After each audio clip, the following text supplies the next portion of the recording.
month. Research experts say this could drop further to 5,000 soon, as they believe the worst is over for most parts of the country. It appears the conflict made public is not enough.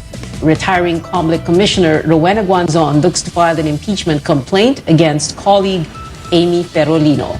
And here's an exciting comeback. Champion mentor Chot Reyes returns as the national men's basketball team head coach. Find out which players he thinks might suit up for the Gilas pool.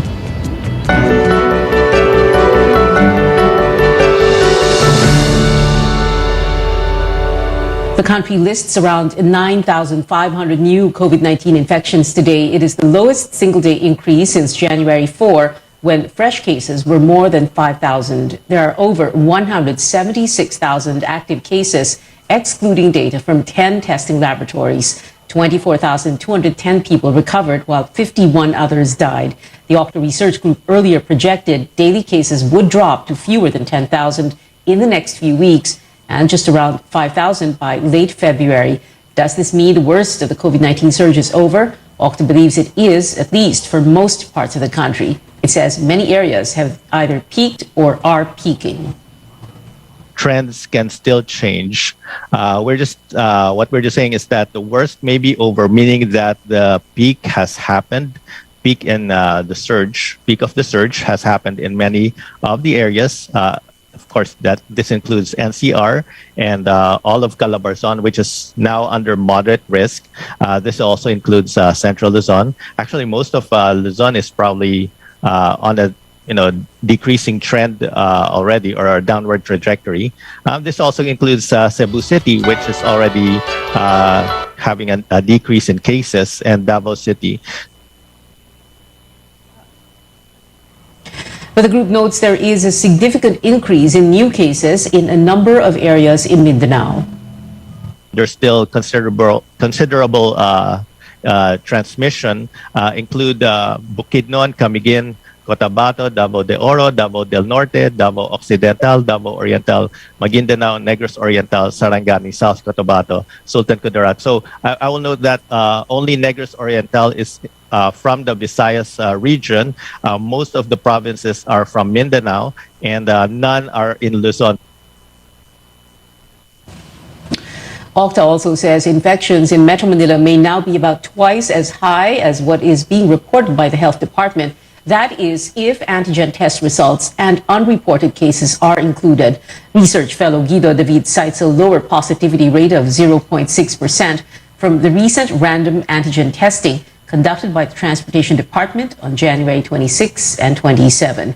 He notes this is a significant decline compared to his estimate early January, when he said that new cases in NCR were around 10 times higher than reported numbers based on the department's random testing on January 12 and 13. Around that time, there was a 12.4% positivity rate among tested passengers. Metro Manila is among the areas under the more relaxed alert level 2. Simpler travel rules for Balikbayans take effect today. That is good news for returning Filipinos seeking to spend more time with their families. Tristan Nadalo has that story. There's no place like home for these overseas Filipino workers arriving from Saudi Arabia, Singapore, and Bahrain. 11 international flights have been scheduled for arrival at the Ninoy Aquino International Airport Terminal 1 on February 1st. The OFWs say the timing of their flights is perfect as it coincides with the first day of the no facility-based quarantine rule for fully vaccinated travelers. OFW and Filipino community leader in Saudi Arabia, Rolando Nicolas, is among those who went through the fast arrival process. I'm very overwhelmed with the yung mga procedures. It is very fast. Well, the flow is very good. So I commend the government. Other OFWs say the new quarantine measure will give more time to be with their loved ones after working for years abroad. Maganda po para sa pamilya. Hindi na po kailangan mag-quarantine. Pag nag-quarantine po sayang din po yung araw eh.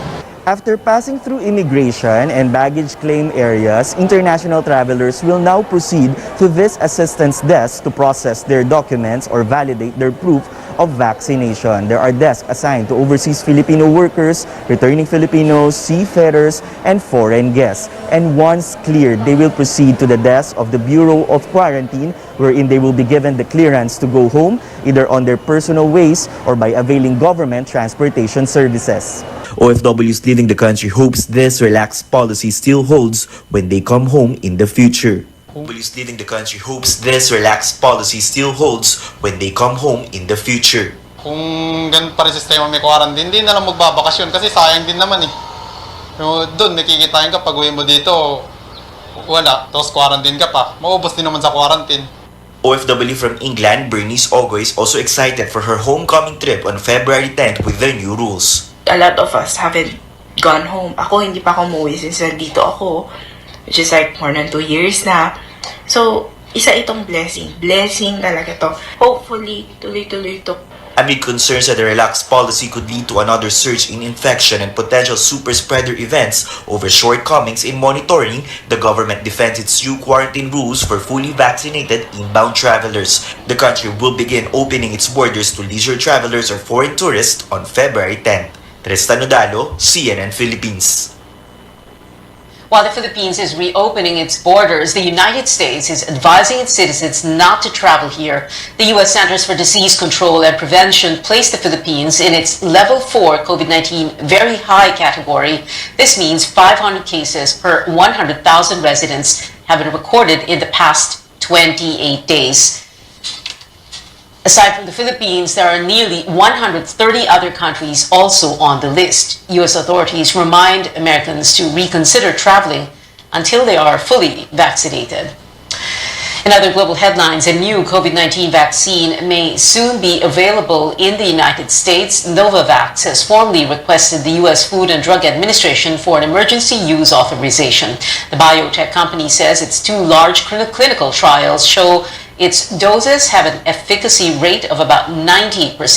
Novavax uses a more traditional vaccine profile than the Pfizer or Moderna shots, which use mRNA technology.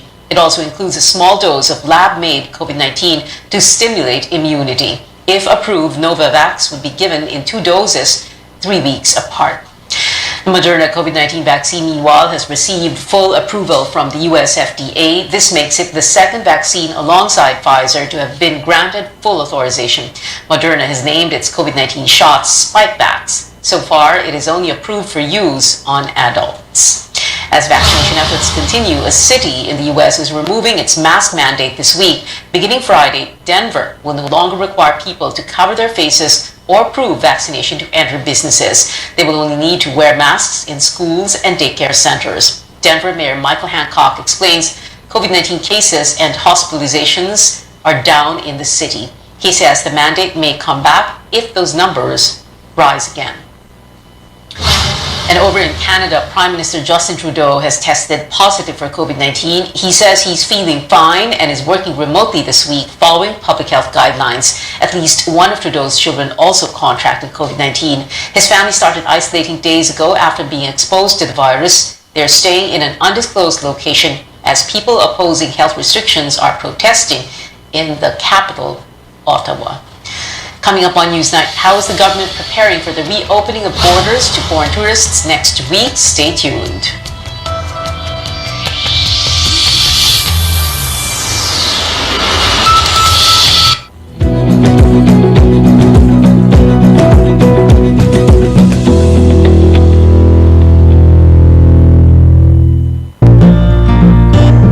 Ngayong pandemic, serving others is the best. Sa pagtutulungan, patuloy ang ating laban sa buhay. Kaya dapat always healthy. With proper diet, exercise, and MX3 coffee mix to ignite my day. Hi guys! Lagi akong focused, active, at extraordinary. Because the most important things in life deserve nothing less. MX3 coffee mix, my choice. Sure ka ba talaga dito? Ano ka ba? Mabait si Papa. Pa! Si Miggy po. Paano po, Mr. Fardo? Please, call me sir. Aba, ang laki ng supermarket dito ah. Bili tayo ng drinks. Ah, ako na po ang drinks. Sige na. Sige na. Gutom na ako. Oh, kuha na mga kami, Mike. So, paano? Mabiyahe pa tayo. Sir, hatid ko na po kayo. Central Hub yan! Develop na tong part ng Tarlac ha!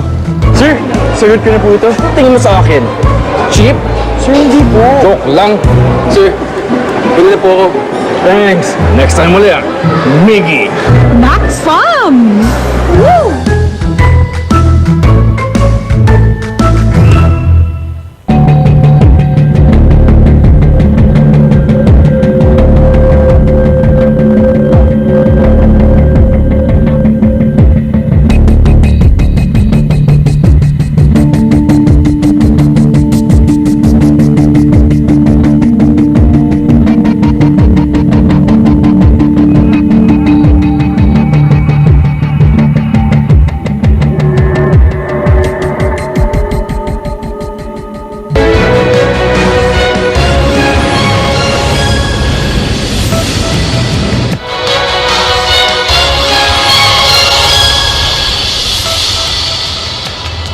Welcome back to Newsnight, where we go above and beyond the headlines. An expert warning against misinformation on social media as he emphasizes the importance of vaccinating children against COVID-19. Philippine Pediatric Society Chairperson Dr. Kim Jimenez urges parents to allow the inoculation of their kids. She says COVID-19 shots will provide protection and that, like other vaccines, the benefits still outweigh the risks. Jimenez also reminds parents to consult real health experts if they have any concerns. There is no such thing as natural resistance. No? All of us are susceptible po to catching the virus. No, yun, that's number one. Pero children do better po than yung mga adults na tinatamaan po ng COVID. No? Usually kasi po yung mga adults ang may comorbid. So ang reason po bakit tayo ay nagbibigay ng bakuna sa mga bata kasi pwede din silang maapektuhan po, no? At isa pong layer of protection ang vaccination in general po against the virus. The government is set to begin the rollout of COVID-19 doses for children aged 5 through 11 this Friday. They will be receiving the Pfizer vaccine, the only brand authorized for emergency use on the age group. 6 sites will be used as vaccination centers here in Metro Manila.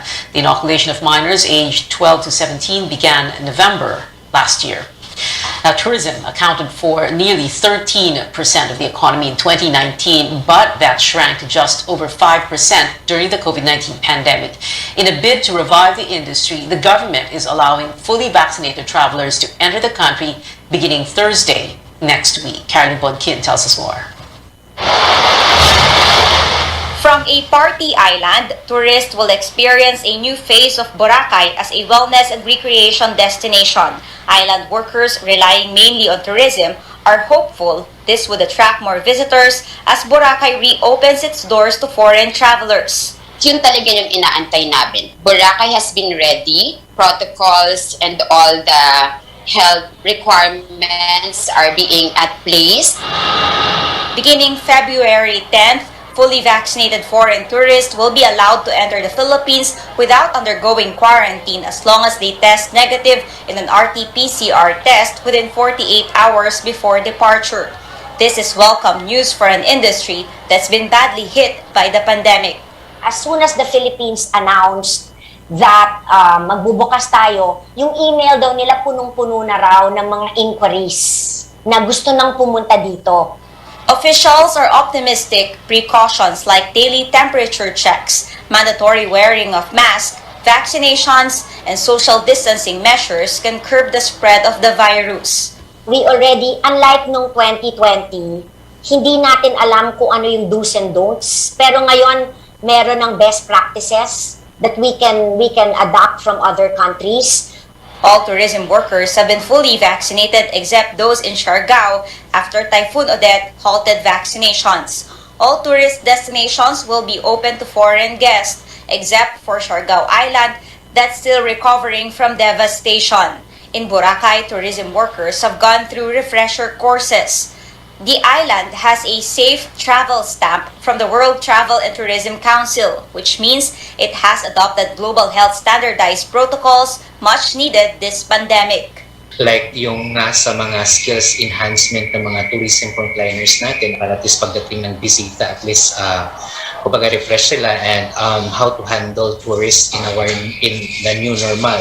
Wala na kaming masyadong physical contacts with the guests. Tour guide will be required na lang during the activity upon their arrival at the hotel.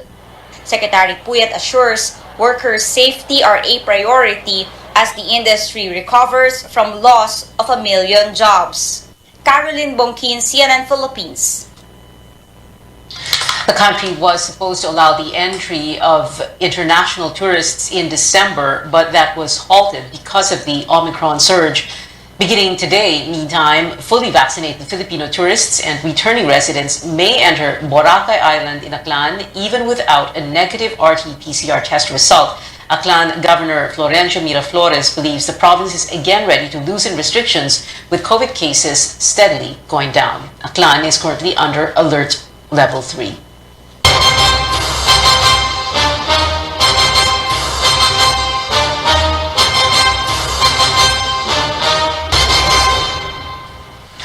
COMELEC Commissioner Rowena Guanzon is looking to file an impeachment complaint against fellow Commissioner Amy Ferolino, the assigned writer of the supposedly delayed decision on the 3 disqualification cases against former Senator Bongbong Marcos. Now, that threat comes as Guanzon is scheduled to retire tomorrow. Ferolino will remain in COMELEC until 2028.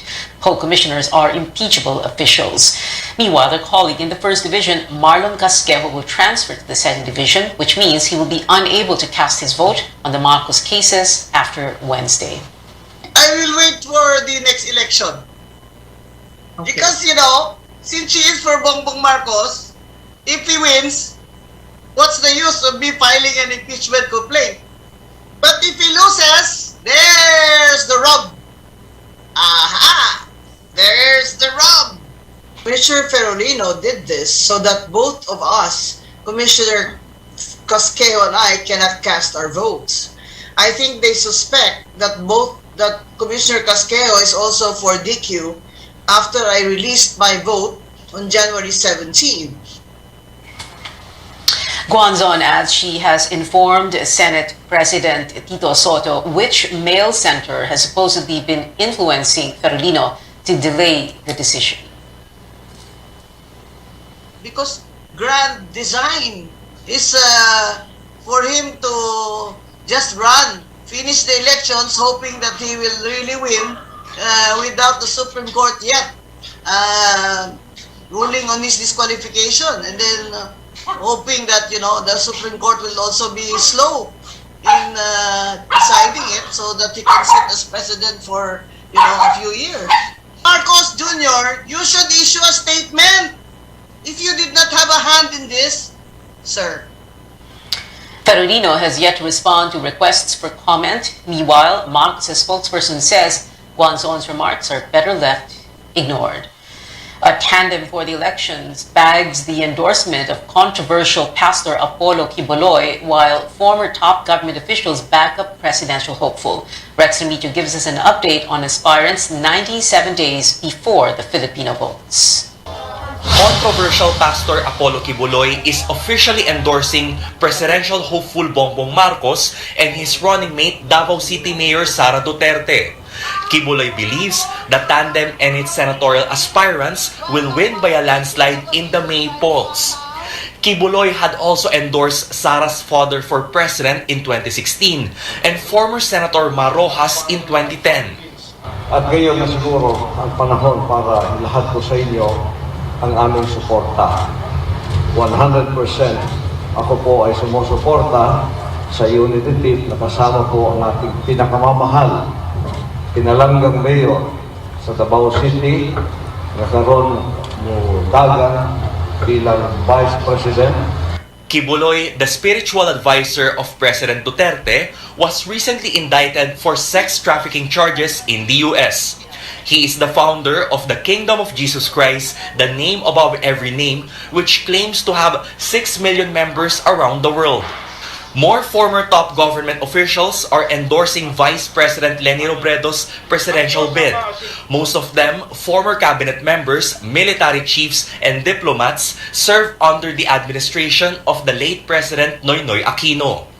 In a joint statement, they say Robredo has all the qualities of an ideal chief executive and armed forces commander-in-chief. Senator Ping Lacson wants government to minimize the importation of agricultural products to ensure food security. The presidential aspirant says this will also help local farmers and raisers to increase their productivity. Ang unang solusyon natin, import kaagad. Pag may importation, bukod sa pampatay sa mga farmers at saka fishermen, ano yun corruption yun Kasi meron ngang tinatawag na per kilo na usapan. Manila Mayor Isko Moreno promises to cut by half the excise tax on petroleum products and tax on electricity. Moreno believes this will raise the income of farmers, fisherfolk, and even consumers as prices of basic goods go down. If he wins, he vows his administration will also buy the surplus produce of farmers at right prices to assure them of income. Calyodi de Guzman is calling for humane pay hikes for all workers to help families cope with rising prices. He says the idea of a national living wage should now be discussed. Rex Renitio, CNN Philippines. 64 aspirants are vying for 12 Senate slots this elections, 3 of them all standing for human rights, took part in the weekly senatorial forum of CNN Philippines. Paige Javier gives us the highlights. The fight continues for 3 aspirants who failed to clinch a Senate seat in the 2019 elections. Former Congressman Nery Colmenares, human rights lawyer Chel Diokno, and civic leader Samira Gutok were the latest hopefuls to woo voters. The 3 are known human rights defenders, so it was no surprise they opposed a proposal to require adult Filipinos to train and serve in the military. From the Muslim Filipinos, that will be a bit of insensitive to our women who have certain limitations in physicality of movement and even publicly mixing with our men. I disagree with that completely. The students doesn't need military training, especially if the teachings for the youth is for repression. I'm totally against the mandatory military enlistment. Hindi na ba tayo nadala doon sa mga nangyari noon na mga hazing, mga corruption? On problems arising from the growing population, the senatorial aspirants believe the solution goes beyond the reproductive health law. Kahit lumaki pa ang population natin, kaya naman basta tama lang ang pamamahala ng gobyerno. Wala lang korupsyon.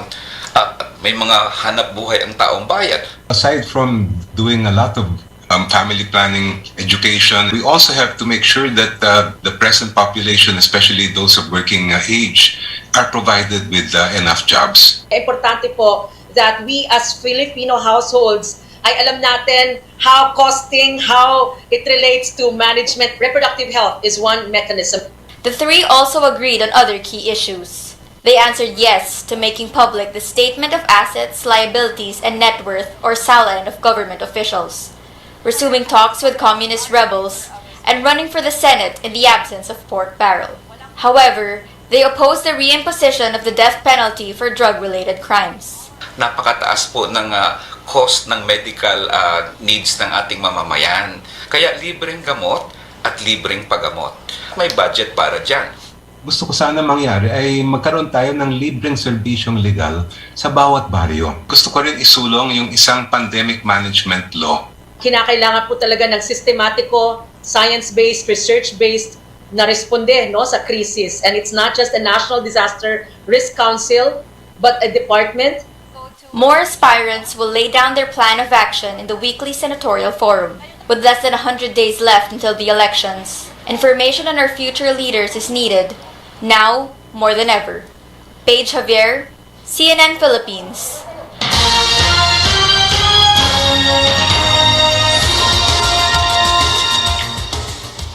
Breaking news at this hour, the Senate Blue Ribbon Committee recommending charges against Health Secretary Francisco Duque over the Pharmaly pharmaceutical scandal. The panel wants Duque to be charged with plunder, graft, and corruption in connection with the alleged misuse of pandemic response funds. It also says charges must be considered against President Rodrigo Duterte after his term. The committee said, and we quote, "After all, he was the one who appointed all the people who approved these transactions. and aggressively protected and defended them when they were caught in this horrible crime against our people, unquote.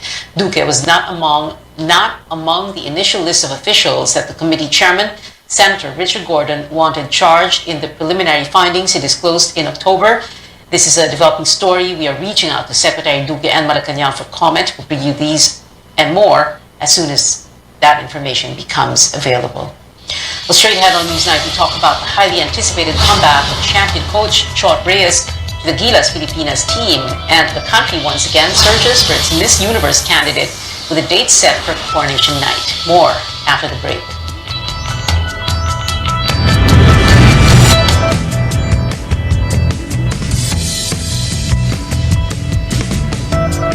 Sure ka ba talaga dito? Ano ka ba? Mabait si Papa. Pa! Si Pinky po. Paano po, Mr. Fardo? Please, call me sir. Aba, laki ng supermarket dito ah. Bili tayo ng drinks. Ako na po ang drinks. Sige na. Gutom na ako. Kuha na mga kami, Mike. So, paano? Babiyahe pa tayo. Sir, hatid ko na po kayo.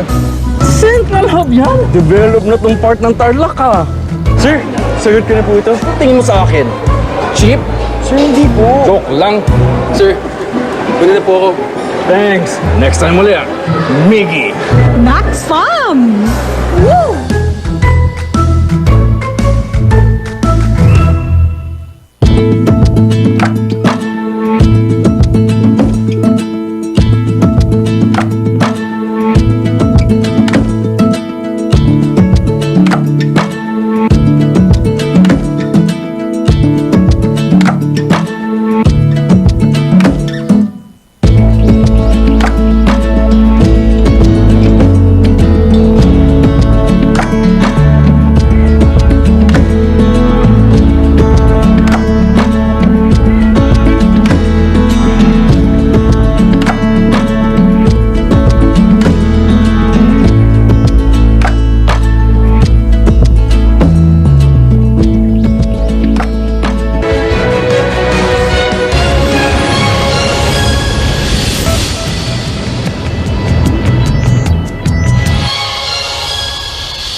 Welcome back to CNN Philippines. Making headlines in sports, Chot Reyes returning as head coach of Gilas Filipinas. The Samahang Basketball ng Pilipinas announced the champion mentor is leading the national men's basketball team beginning today. Coach Chot replaces Tab Baldwin, who stepped down to focus on his responsibilities for the Ateneo Blue Eagles. Talking to CNN Philippines, Coach Chot revealed why he came back to the team and which players might appear in the Gilas pool.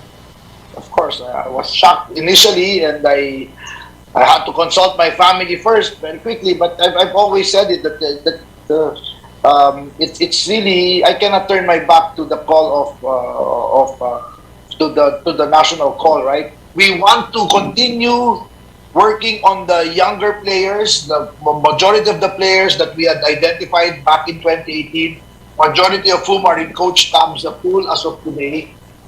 But I think the fact that they're no longer the original pool, because so many of them are in different places around the world already, we now have to make some adjustments. Coach Chot is known for steering Gilas to a historic silver medal win in the 2013 FIBA Asia Championship. This earned the Philippines its first World Cup ticket in 36 years. And from the court to the pageant stage, who will follow in Beatriz Luigi Gomez's footsteps to vie for the Miss Universe crown? We'll find out soon, with the coronation night set for April 30. Screening for Miss Universe Philippines begins this month. Like last year, there is no minimum height requirement for aspiring queens. The application period closes on the 15th. Speaking of queens, from her success in music and makeup, Rihanna is taking on a new challenge, becoming a mom. The 9-time Grammy winner is expecting her first child with rapper ASAP Rocky.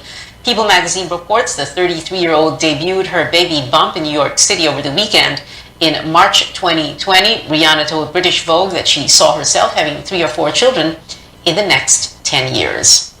And back here at home, Filipino-Chinese communities marking the beginning of the Lunar New Year today, February 1st. But for the second straight year, they will have to let go of the usual festivities because of the COVID-19 pandemic. In Chinatown in Manila, the famous lion and dragon dances, firecrackers and fireworks displays, and other public activities are prohibited. But with or without those big events, we can still ring in the year of the water tiger with our loved ones, and our favorite tikoy and red ampao for good luck. Gongxi Fat Chai and Kung Hei Fat Choy. And that is it for now. Join me again on News.ph at 7 p.m. and politics as usual at 8:30. I'm Pio Ontiveros for Newsnight, where we go above and beyond the headlines.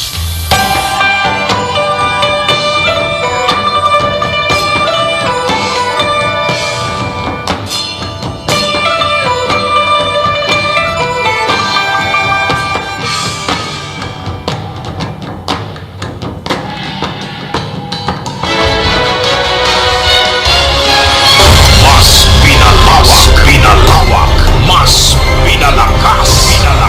RPN sa iba't ibang mga lalawigan.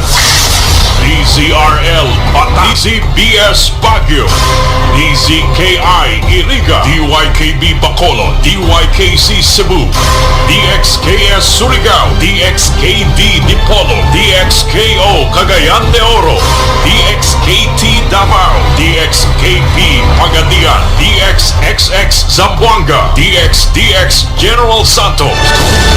RPN Radio Philippines Network, DXKD Dipolo Radio Ronda, member kapisanan ng mga broadcaster ng Pilipinas.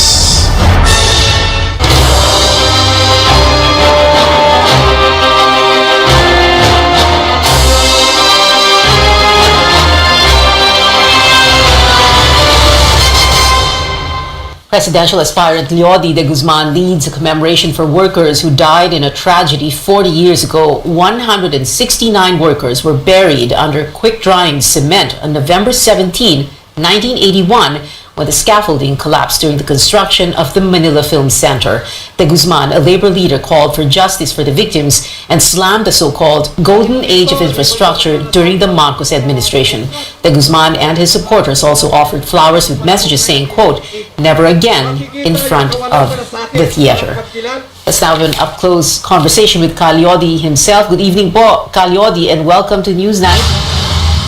Magandang gabi, Pia, tsaka sa iyong mga taga-panood. Oo. Leody, babalikan po natin yung Manila Film Center dahil pag-uusapan naman po natin si Bongbong Marcos. Pero ito na po muna, no? Kayo po ba mismo yung nagko-compose ng mga tweets ninyo? Kayo po mismo yung nagtitweet? Or is someone doing that for you? In other words, someone thinks of what you tweet as...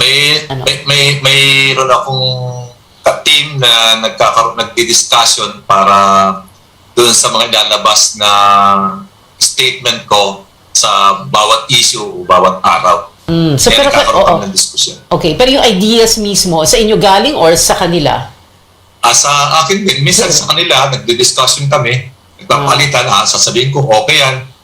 Sasabihin naman nila, okay din yan. Parang gano'n, mayroon kaming team na nag-uusap-usap sa mga statement kong lalabas. Isa sa mga statements na nilabas po ninyo sa social media ay yung meron kayong parang challenge kay Sara Duterte na sige tumakbo ka para, and we quote, yung pagkamuhi daw sa pamilya nila lumabas daw kapag tumakbo si Sara and makikita daw sa elections. When you came out with that, Leody, ang tingin nyo ba tama yung statement nyo? Because if you look at the surveys, well, at the time, no, when she was still included doon sa presidential rankings, mataas ang survey ranking niya . So, paano po yun? How can you say na lalabas yung pagkamuhi or hindi siya mananalo sa eleksyon dahil galit ang tao sa kanyang pamilya? May ganun akong reading na yung mga tao sa pagdating ng eleksyon ay magdi-decide at ang kailang decision ay magbabatay doon sa kailang halos 6 years na panunungkulan ng kanyang ama na hindi naman talaga nangyari yung pangako ng kanyang ama dahil sa ang paraan ay pananakot, palpak talaga yung kanyang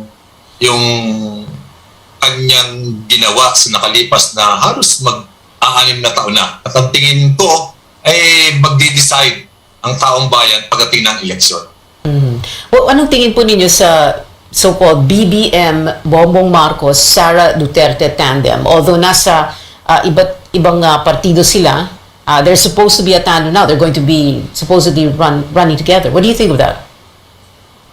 Tingin ko isang natural na bagay yun. Talaga namang nagsasama-sama yung mga magkakapareho. Para nga bang yung lumang kasabihan na bird of the same feather flock together.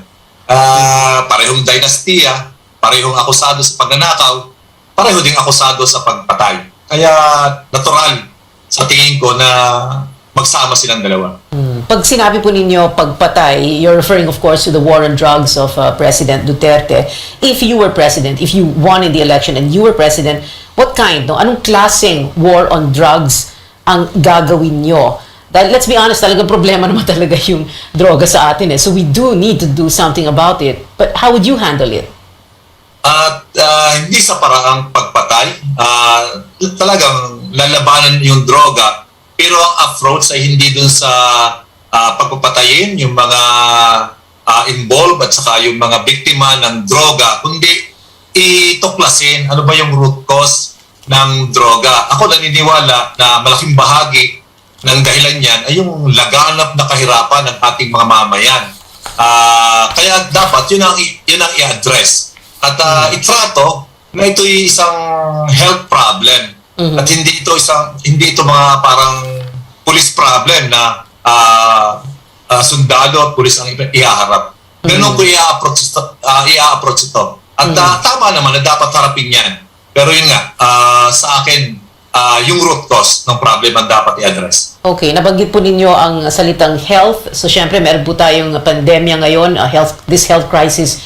How would you manage it differently? Siyempre, yung sa COVID, dapat iba rin, no? Hindi rin parang solusyong militar ang paraan. At hindi dapat ang mga nagpapatakbo niyan at nagmamanage ay mga general ng ating mga kasundaluhan o kapulisan. Kundi dapat mga expert ng medical ang siyang dapat namumuno at nagpapasya doon sa mga dapat gawin. Doon sa drugs ay dapat rehabilitation. Kinakailangan ay i-rehabilitate natin, iligtas natin yung mga biktima ng droga. At yung mga siyang nagpapakala, yung mga drug lord, dapat ay makulong ang lahat ng yan. Hindi dapat patakasin. Balik po tayo sa health crisis, sa pandemya, Kalyo Odi. Sino po yung pipiliin yung health secretary? Pwede niya si Lietson na siyang parang vocal ngayon na nagpapaliwanag ng mga scientific na approach tungkol doon sa paglaban sa COVID. Pwede siya na isang contender para sa posisyon na yun. Okay. Kanina lamang, before we introduced you, Kalyodi, napag-usapan po natin yung Manila Film Center. No? Of course, 1981, so that happened 40 years ago. In other words, there is an entire generation of Filipinos who don't even know that happened. No? So, ang tagal na ng panahon, 35, 36 years since EDSA 86. So, the question now is, you have Bongbong Marcos running, tapos ang daming nagsasabi, paano tayo nakarating sa puntong ito? Nagka-EDSA tayo noong 1986, although kayo pa sa kaliwa, no? Medyo wala po kayo sa EDSA. But anyway, ibang issue yon. Pero ang daming nagsasabi, kasalanan daw ng taong bayan dahil we have short memories. Now, we don't remember. That's why yung never again, never forget, para bang wala sa atin yun, ano? Pero pag tumingin po kayo sa history ng after EDSA, yung post-Marcos years, 35 years po yun, 26 years of those 35 years, mga administrations ng mga presidente na who were allied against Marcos. So ano po yung naging problema natin, Kalyodi, sa tingin ninyo? Ako tingin ko kung bakit nagkaganyan, yung mismong pangako ng EDSA ay hindi naman natupad. walang nangyayari. Parang ipinagpatuloy lang yung mga pamamaraan, polisiya ng dating diktador na si Marcos. Yung inaasam ng mamaya na pagbabago ay hindi naman na i-deliver nung pumalit ng mga nagpalit-palit na gobyerno after Marcos. Kaya yung mga tao ay hindi ito isa bilang kalimot kundi parang wala rin naman pala baka mas mabuti pa yung dati. Kaya nagkakaroon ng ganung pagbalik sa desperasyon ng mamamayan doon sa kapalpakan din nung ini-offer nung pumalit kay Marcos. Yung bang elite democracy ay natigil lamang sa ilang bilang ng pamilya sa ating bansa, hindi tumagos yung demokrasya sa hanay ng mga manggagawa, ng ating mga maralita, ng mga driver, ng magsasaka, ng mga pangkaraniwang tao, hindi nila maramdaman. At ang masakit ay parang pagpapatuloy lamang ng mga karahasan, kahirapan, tuloy-tuloy na pangungutang, pagkabaon sa pagnanakaw, ay nagtuloy-tuloy lang naman yun Nagtuloy-tuloy, oo. Pati yung mga political families. Political families, nandun pa rin sila, no? In the post-Marcos Congress, for example, andyan sila lahat. But Calyodi, are you saying na you agree with political analysts when they say that this election could be a referendum on EDSA? And not just the Duterte administration, because you have Marcos who has 40% of the vote in the latest survey, in the latest survey rankings, above 40%, di ba? Yung pagtaas ng rango ni Marcos o ni Sara, may malaking factor dyan yung perang pinapakawalan nila. Grabe kasi yung perang pinapakawalan para ipatampukin o baguhin, revise yung buong kasaysayan ng panahon ni Marcos. Kaya parang nabobola, nalilin lang yung ating mamayan using yung kanilang perang ninakaw nung panahon ng kailang panunungkulan. Calyodi, itutuloy po natin itong conversation na ito after the break. Still yet on Newsnight, like we said, we're still going to get Calyodi de Guzman's take on several issues. And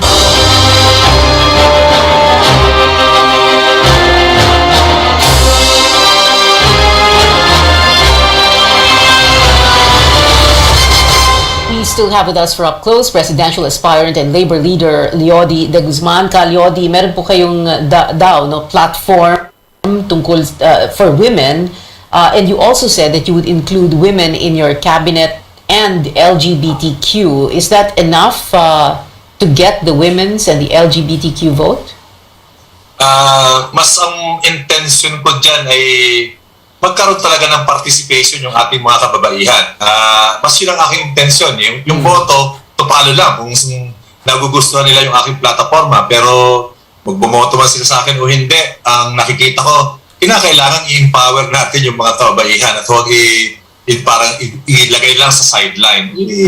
Simulan na natin na bigyan ng recognition at pagkilala yung mga kababaihan, yung mga LGBTQ.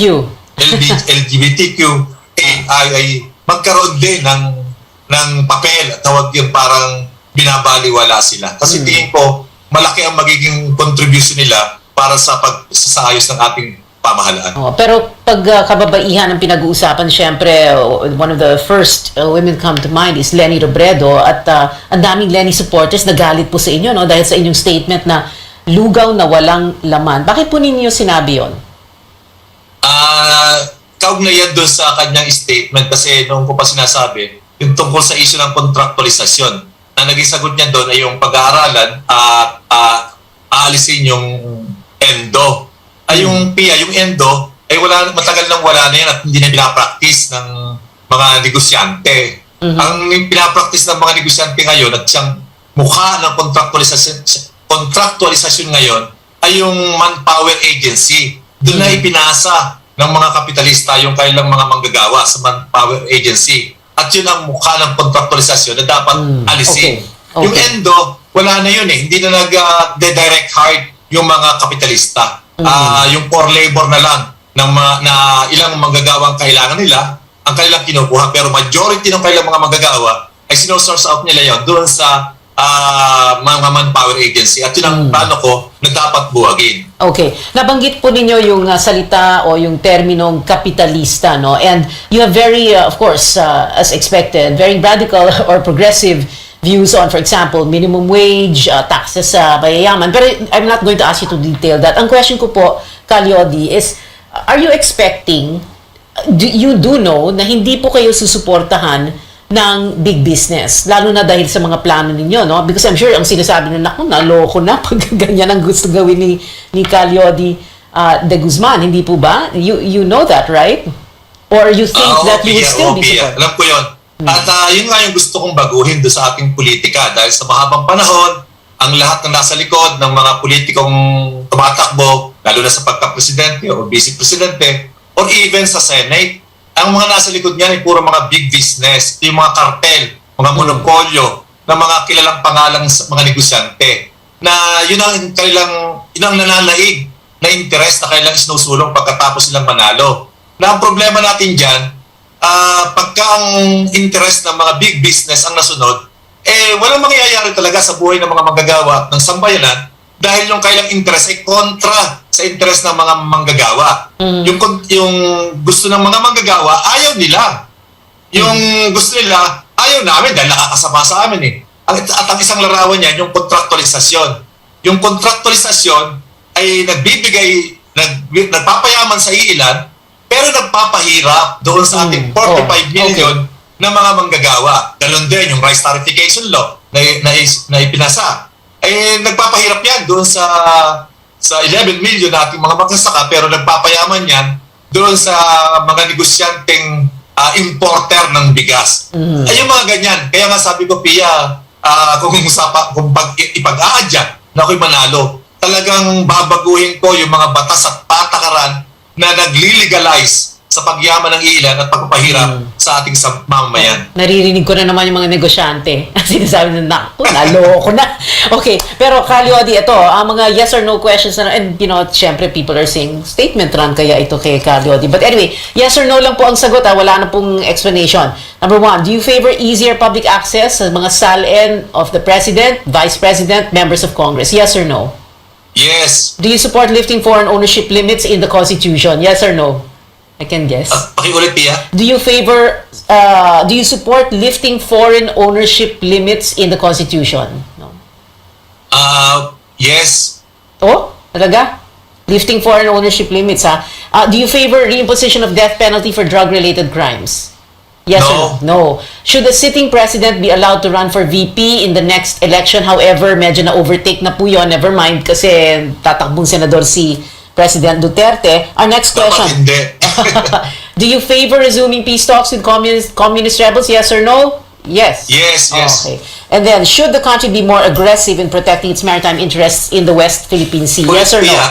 Medyo magulo. Ay, sorry. Ulit. Should the country be more aggressive in protecting its maritime interests sa West Philippine Sea? Yes or no? Yes, yes. Okay. Yes po ang sagot ni Calyodi de Guzman, ang ating guest ngayong gabi sa Up Close dito po sa Newsnight. Maraming salamat po sa inyo, Calyodi. Maraming salamat, Pia. Maraming salamat.